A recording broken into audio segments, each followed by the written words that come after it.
तो क्या मंत्री पद से इस्तीफा दे सकते हैं चिराग पासवान और मंत्री पद से इस्तीफा देकर क्या वो आरजेडी के साथ हाथ मिला सकते हैं? दरअसल अपने दर्शकों को यहाँ पर हम ये बता दें कि एक बड़ी खबर निकल कर सामने आई है और बड़ी खबर ये है कि प्रधानमंत्री नरेंद्र मोदी के हनुमान चिराग पासवान अब बड़ी मुश्किल में तो फंस गए हैं। इसके साथ ही वे एक बड़ा फैसला लेने वाले हैं।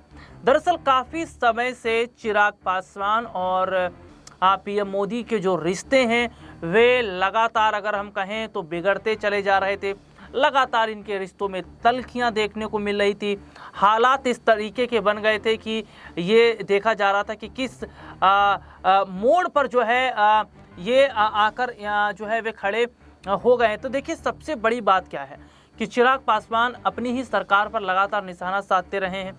बीपीएससी का मुद्दा हो, बिहार में पेपर लीक का मामला हो और तमाम ऐसे मुद्दे जिस पे वो अपनी सरकार को घेरते रहे। और दूसरी एक चीज़ को आप ध्यान दीजिएगा कि चिराग पासवान ने वक्फ बिल का भले समर्थन किया है, लेकिन ऐसे में ये देखा जा रहा है कि उन्होंने कुछ समय पहले एक बयान दिया था जिसमें उन्होंने कहा था जो ईद के मौके पे, ईद के त्यौहार से पहले, कि सड़क पर नमाज़ पढ़ना और छत पर नमाज़ पढ़ना ये गलत नहीं है और त्यौहार मनाने को का सबका अधिकार है। तो यहाँ पर देखा जा रहा है कि जो चिराग पासवान है वे भी बहुत सोच समझकर काम कर रहे हैं।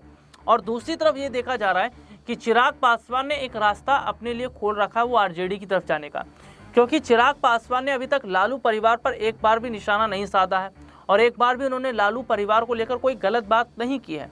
और ऐसे में देखा जा रहा है कि चिराग पासवान ने सीटों को लेकर जो बात रखी है या जो मांग वे कर रहे हैं उस पर बीजेपी ने अभी हामी नहीं बनी है। तो ऐसे में देखा जा रहा है कि क्या चिराग अब आरजेडी की तरफ जाने के लिए तैयार है, क्योंकि उनके पास उन्हें बहुत मुश्किलों से यहाँ पर गुजरना पड़ रहा है। एक तो वक्फ बिल का समर्थन किया, उनकी पार्टी से मुस्लिम चेहरे चले गए। दूसरी तरफ देखा जा रहा है कि लगातार एनडीए के जो सहयोगी दल है उनका बायकॉट होता चला जा रहा है। चिराग पासवान ने शर्तें रखी, बिहार में इतनी सीटें चाहिए, उस पर बीजेपी ने हामी नहीं बनी।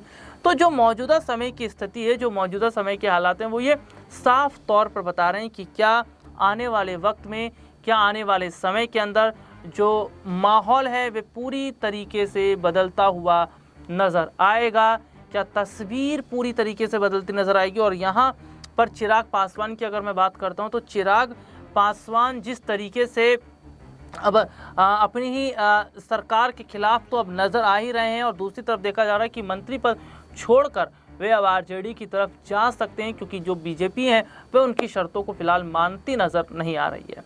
आज के लिए इतना ही, आपसे फिर दोबारा मुलाकात होगी, तब तक के लिए इजाज़त दीजिए, नमस्कार।